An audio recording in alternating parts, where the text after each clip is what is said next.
Let's look now at abnormal labor. We've looked at the normal upper limits. Now we can define what is abnormal. Abnormal is basically when the duration of any stage or phase is prolonged over what it should be. Let's look at the first stage of labor. This is a labor curve showing different patients. First, we want to look at a nullipara.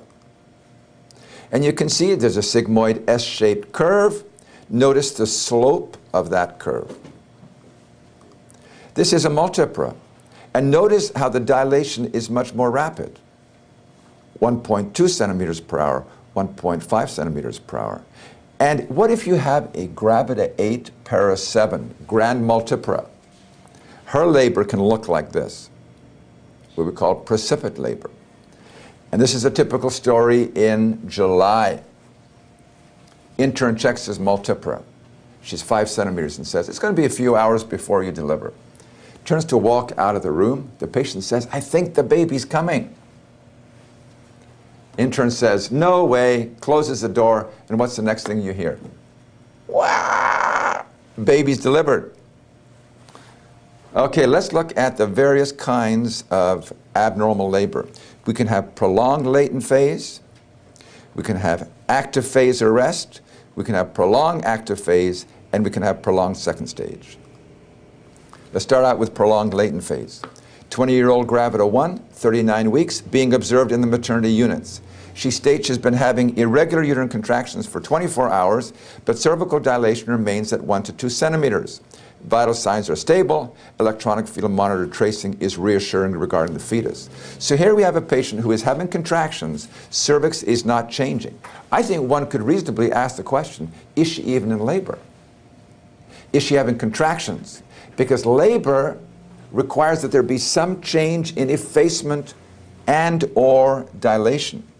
In this case, she's not doing anything. Is this uncommon? No. Here we have the transition from the latent phase to the active phase in a normal labor curve.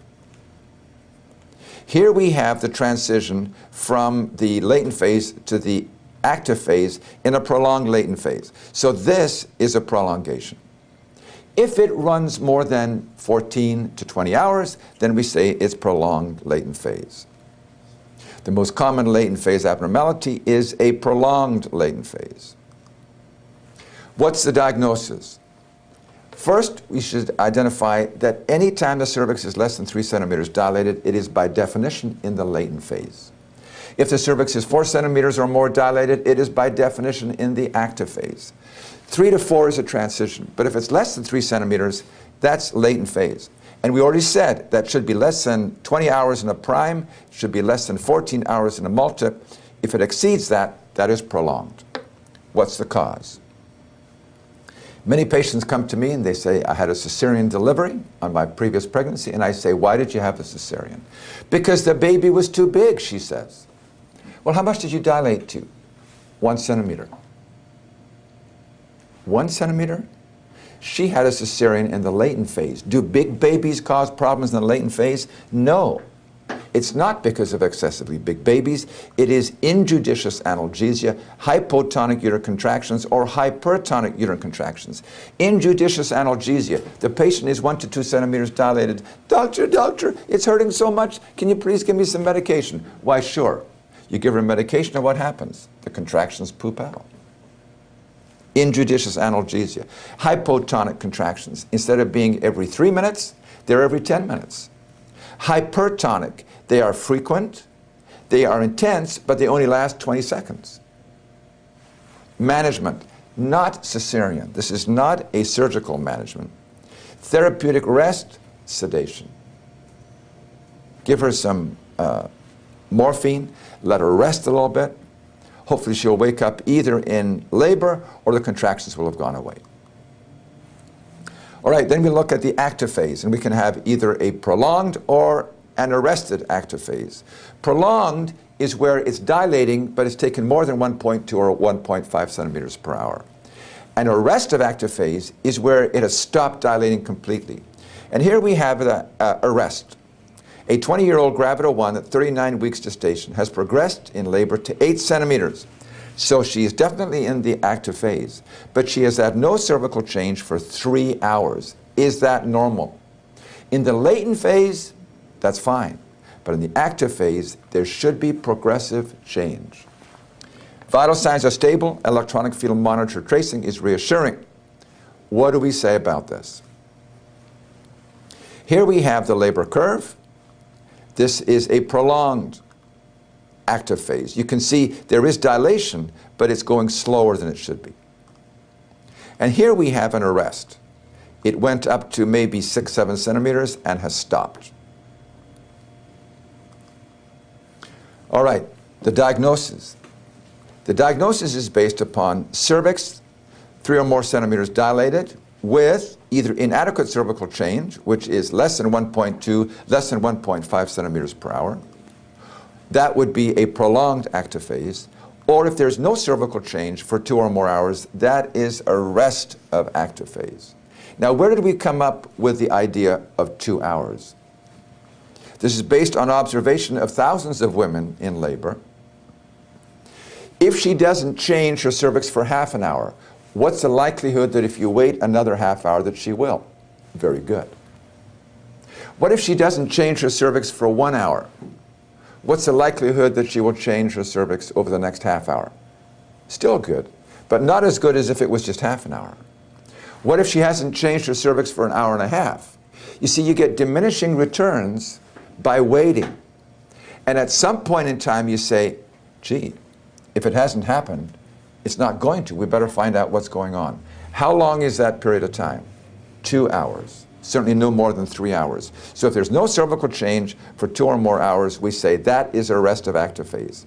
The causes, these are what I call the 3 Ps. The passenger, the fetus. This is either because of the fetal size or the way the baby is oriented in the uterus. The mother's bony pelvis, or the powers, the uterine contractions. So the passenger, the pelvis, and the powers. Can you change the passenger? Well, of course not. Can you change the mother's bony pelvis? Of course not. The only one that you can change is the uterine contractions. How do you change the uterine contractions? IV oxytocin. So what we're going to do is to assess the quality of the contractions. They should be every 3 minutes. They should be lasting 45 to 60 seconds, and they should be 50 millimeters of mercury in intensity. Feel like your forehead. You cannot indent it. Give oxytocin if the contractions are hypotonic. If she's already having adequate contractions, there's no point giving oxytocin. Then you do a cesarean.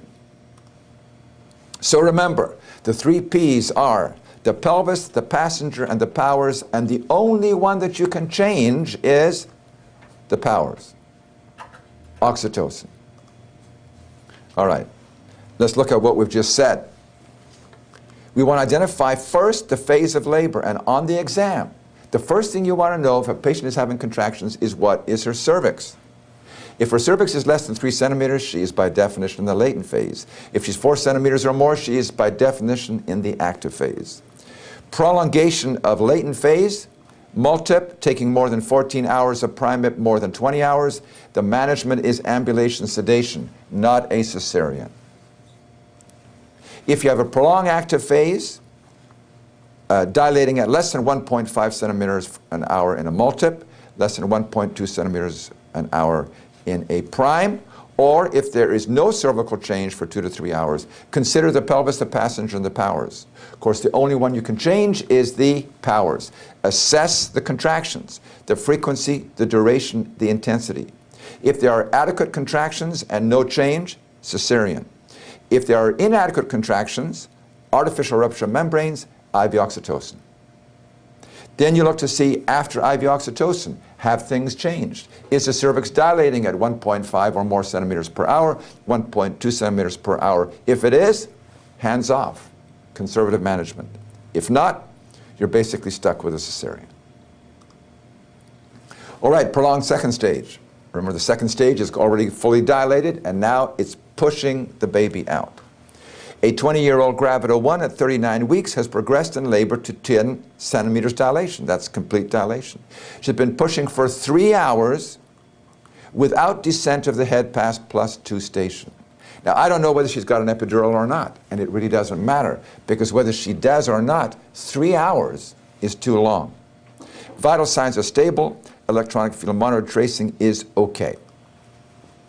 Diagnosis. Prolonged second stage is where there is failure to deliver the fetus, 2 or more hours without epidural, 3 or more hours with the epidural. The causes, the same as we looked at the first stage. Passenger pelvis powers. Can you change the passenger? No. Can you change the pelvis? No. But you can change the powers, and I would point out, in the second stage of labor, a difference from the first is the mother can now push. The only one you can change is the uterine contractions and the powers. Now, the pushing is significant. And the coaching of a woman in the second stage of labor is important. I've had patients who have a nurse that is sweet and kind. And this is how she conducts the second stage. Now, Mrs. Jones, are you ready to push? 1, 2, 3, 4. Now, what kind of motivation is that?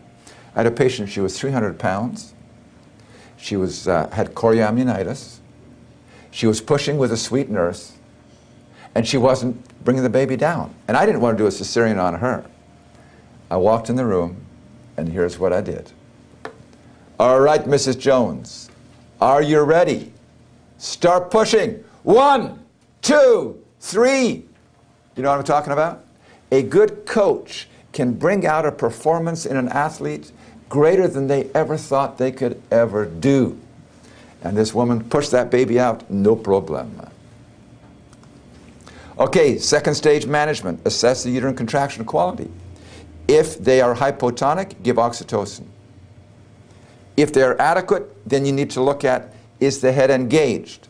Is the head well down so you could use forceps or a vacuum extractor, do an operative vaginal delivery? If you can, great. If you can't, cesarean. You're basically stuck. All right, third stage of labor. This is now delivery of the placenta. 20-year-old gravida 1, 39 weeks gestation, underwent spontaneous vaginal delivery 40 minutes ago of a healthy 3,500-gram daughter. Everything looks fine, except the placenta still hasn't delivered. 40 minutes ago. Vital signs are stable. The upper limits of the third stage, we already talked about, is up to 30 minutes. The commonest abnormality of the third stage is prolongation. And the most common cause is inadequate uterine contractions. Remember, in order for the placenta to come out, the uterus must contract and shear off those anchoring villi. We can either look at medical or surgical management here. Medical management is IV oxytocin, and so we will typically use that. What if, in spite of adequate contractions of the uterus, and the uterus is firm, it still hasn't separated? In that case, you may need to go in with your hand and manually dissect between the uterine wall and the placenta and remove the placenta. Good pain relief is, of course, important here, because you don't want to do cruel and unusual punishment on this lady who has just had a baby. This figure shows the complications which can happen with a prolonged third stage. Hemorrhage, DNC, transfusion, and you can see things stay pretty good up until 30 minutes, and after 30 minutes, they really increase. And so we don't want to wait long, do a manual removal, and remove the placenta. All right, a few questions. 22-year-old woman at term has been 2 centimeters dilated for 3 hours, no change.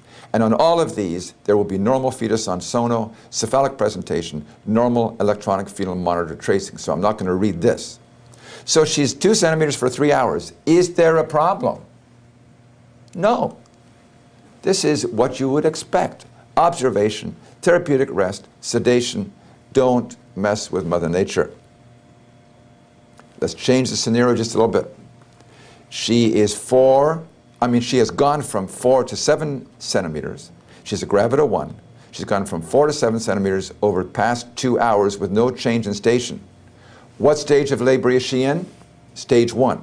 What phase is she in? She's in the active phase.